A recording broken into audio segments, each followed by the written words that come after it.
once again, and welcome to American Movie Classics. I'm Bob Dorian. Today is Thursday, and deception is the name of the game. Both of our films revolve around numerous plot twists that happened to Loretta Young. First, in Café Metropole, an old favorite of mine, Tyrone Power poses as a Russian prince to win the lovely millionaires Loretta Young plays. Adolphe Menjou is in this, and Gregory Ratoff, who just about chews up the celluloid, is also involved in this delightful caper that involves titles and fortunes that are kind of interchangeable with each other. Next, three ladies from Kansas are out to land rich husbands in the romantic comedy called Three Blind Mice. Led by Loretta Young, this gold-digging trio spots three likely candidates in Joel McCrea, David Niven, and Stuart Irwin. Now, to conclude our broadcast day, we're going to present a bonus showing of my favorite musical of all, The Music Man, with Robert Preston. Now, here's the answer to yesterday's movie question, or should I say a joke. Can you name the gifted Hollywood writer who tried to think of something funny to say upon winning an Academy Award? He said that he was so overcome by the mere possibility of winning an Oscar that he was unable to come here tonight and ask me to accept in his stead. Well, the joke is, the actual winner was Preston Sturges, and he made the remarks himself, but since so few people knew what Preston Sturges really looked like, everybody kind of just missed the joke, and he walked away dejectedly. He was sure that nobody recognized him then. By the way, he won the Oscar for his screenplay of The Great McGinty in 1940. I have another question later. Right now, you want to pay close attention to today's movie clock for exact feature times. We'll be right back.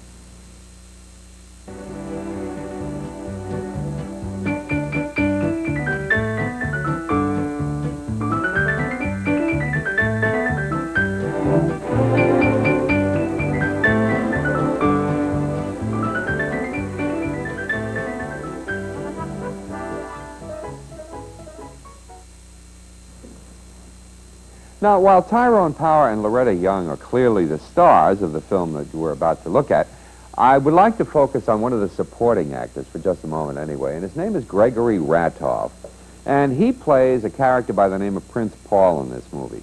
Now, Ratoff carved an unusual niche for himself in Hollywood. He was not only an actor, but he was a writer as well. And he was also Darryl F. Zanuck's close friend and confidant. As a result, Zanuck would often cast Gregory Ratoff in Fox films, particularly when he had overextended himself with his gambling debts. This wasn't really a charity gesture, since Ratoff was really a very good actor and a very good writer, too, as you were about to see. Now, when Gregory Ratoff gave Zanuck a copy of a story that he had written called Café Metropole, Zanuck immediately saw the possibilities, and the production was underway. Now, one reason Ratoff liked to sell scripts was that he always wrote in a nice, meaty little role for himself, and Café Metropole is a good example of this. He always played Russian characters for the very simple reason that his own Russian accent was so heavy that he could never play anything else but Russian characters. Now, you're going to spot Gregory early on in this film in the role of a waiter at Adolphe Menjou's Café Metropole. I have a story about that later, about Ratoff's special command performance, which was played to an audience of one. Right now, let's watch Tyrone Power, Loretta Young, Adolphe Menjou, and of course, Gregory Ratoff in Café Metropole.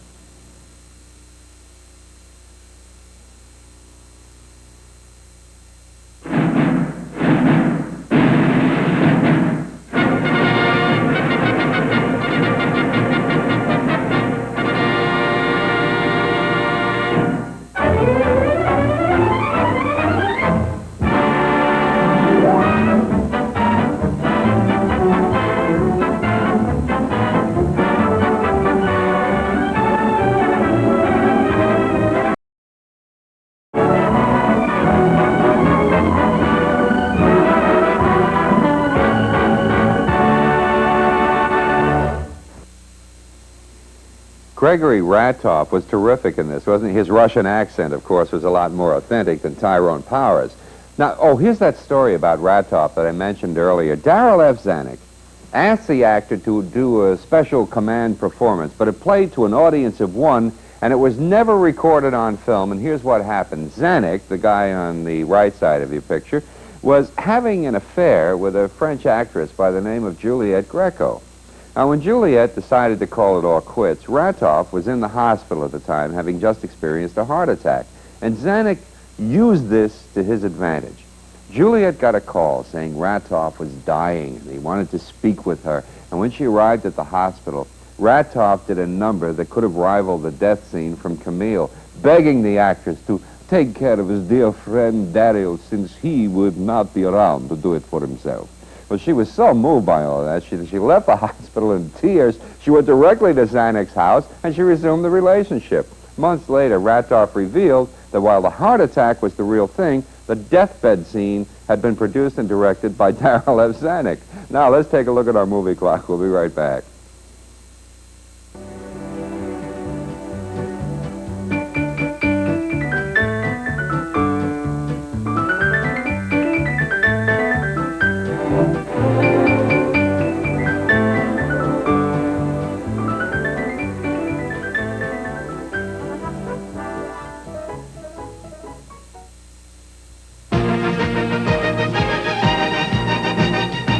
It's January, and American Movie Classics is just warming up with a sizzling winter collection of movie treasures. From a festival featuring Loretta Young to a showcase of Hollywood's hottest leading men. Plus, a heartwarming tribute to a motion picture legend, Cary Grant. Good heavens. First, ring in the new year with a toast to love, laughter, and Loretta.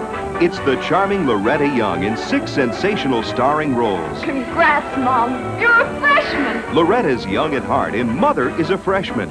She's got her heart set on gold. I only feel safe with men who have nothing. But settles for love in 3 Blind Mice.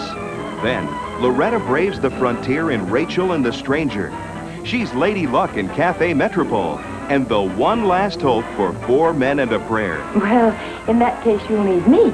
Plus, Loretta gives an Oscar-winning performance in her unforgettable role as the farmer's daughter. Got the winter blues? American Movie Classics turns those January blahs into red-hot excitement with a host of Hollywood heartthrobs. Oh, so he's a lady killer. It's rough and tumble Gary Cooper in a frontier favorite, Dallas. Then Kirk Douglas plays a struggling but brassy musician in Young Man with a Horn. John Wayne stars in the explosive adventure Blood Alley. And Randolph Scott rides your way in the blazing western Carson City. And in January, American Movie Classics pays tribute to Cary Grant with 2 of his most memorable films. First, his comic masterpiece, Bringing Up Baby, and the acclaimed None But the Lonely Heart, co-starring Ethel Barrymore. So don't let the frosty nights get you down. Snuggle up with the brightest stars, the warmest stories, the legends from 50 years of Hollywood. January on American Movie Classics. We are back. Now, crew members of the 1930s always used to look forward to working on a picture starring Loretta Young. The atmosphere on the set was always just a little bit different with Loretta around. She was a lady first and last, and she required that the crew behave themselves in her presence, but she didn't do it in any kind of an obnoxious manner. She used to keep a small jar full of change, and anybody who uttered a swear word on the set was required to make a small deposit. And when the proceeds mounted up enough, she gave the money to charity. That was typical of what Loretta Young would do. She was a very sensitive person. Now, most of us don't think of Loretta Young as a dancer, but in this movie, she really proves that she can move her feet around with the best of them. She and Joel McCrea practiced that rumba that you're going to see in this movie for an hour every day until they got it right. And talk about a hot number. They didn't settle for doing the slower, tamer American version of the Latin dance. They went full ahead with the wilder Cuban version. That dance and all of the other Mexican fiesta dances in the film involving hundreds of extras was staged by 20th Century Fox dance director Nick Castle. But don't get the wrong idea. 3 Blind Mice is not really a musical. It's more of a light comedy with dances. It's the story of 2 sisters who believe what their older sibling tells them. It's just as easy to fall in love with a rich man as with a poor one. Well, here she is with Joel McCrea and David Niven in 3 Blind Mice.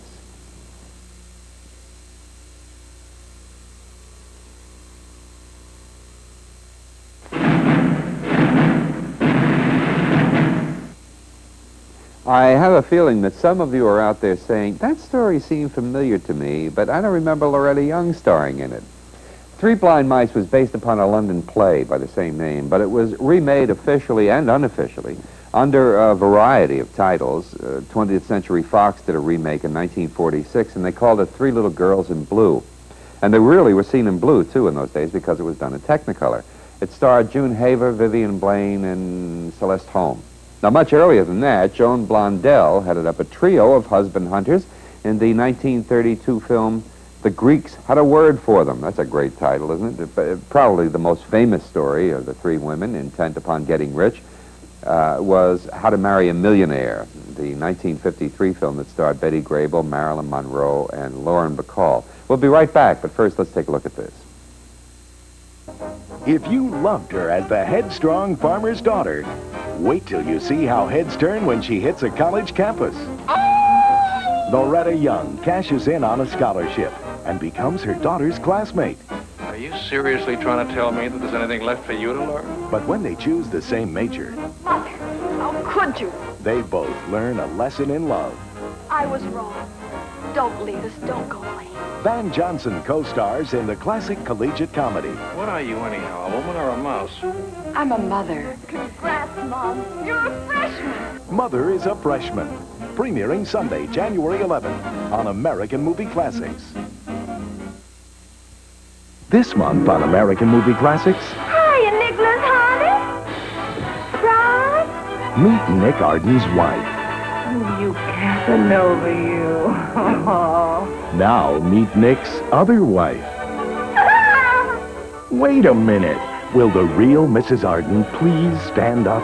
Well, my goodness, isn't it clear to you? Do I have to draw you a diagram? You're not allowed to have two wives, you know. I know. Don't rush me. The irrepressible Irene Dunn teams up with the irresistible Cary Grant. Ah, there. In a classic comedy that asks, are two wives better than none?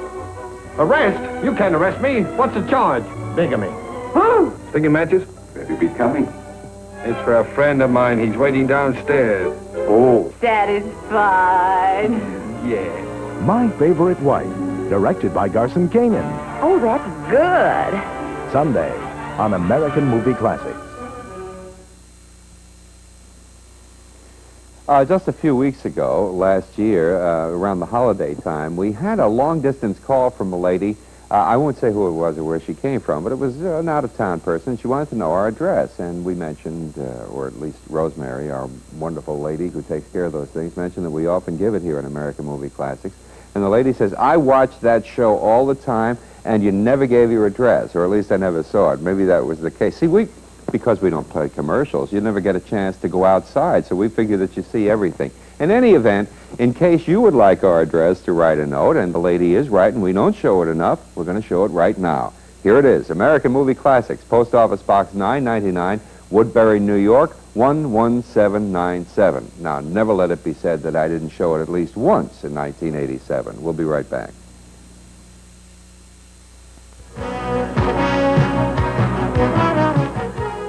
Now here's Fred Astaire doing one of his classic solo numbers entitled One for My Baby and One More for the Road.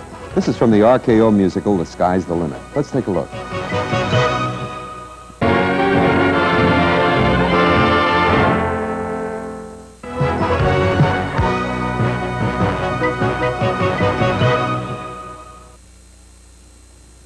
We are back, and tomorrow's action-packed double feature brings you true movie excitement. First, in the Technicolor adventure, The Master Ballantrae. Errol Flynn is a swashbuckling hero who sets out to restore Bonnie Prince Charlie to the throne. Based on Robert Louis Stevenson's classic and filmed on location, this is a costume epic that will please every Errol Flynn fan and a few others as well. Now, on the same bill, Victor McLaughlin and Freddie Bartholomew star in Professional Soldier.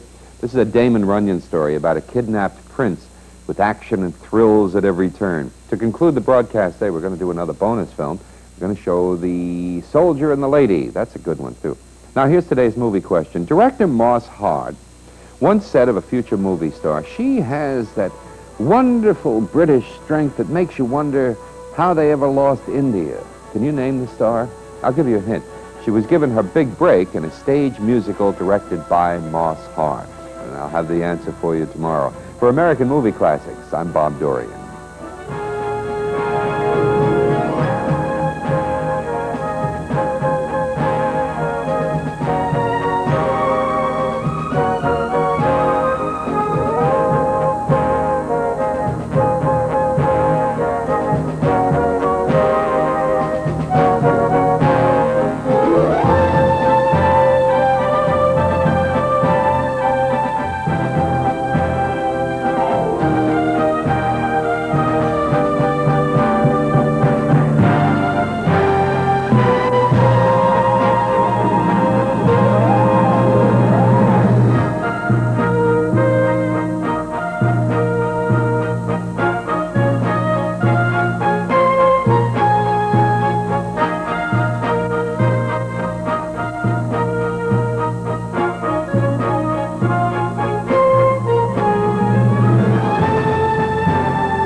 The fantasy of a perfect love, There's no harm in dreaming. shattered by life's painful truths.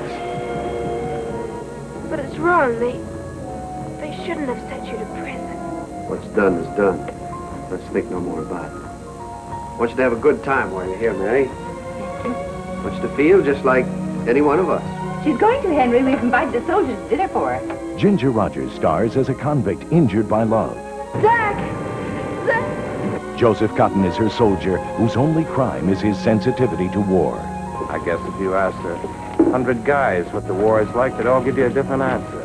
Shirley Temple co-stars in David O. Selznick's silver screen romance, I'll Be Seeing You, an American movie classic. Saturday. The suspense of a classic mystery. The excitement of a passionate romance. I was getting out because I love you. I couldn't bear seeing you and him together. And the genius of one great director. Alfred Hitchcock's ultimate spy thriller, Notorious. Don't underestimate your charms, Mrs. Sebastian. You can handle it. I am married to an American agent. There must be no suspicion of her, of you, or me. Disconnect the telephone. The matter must have absolute quiet. No!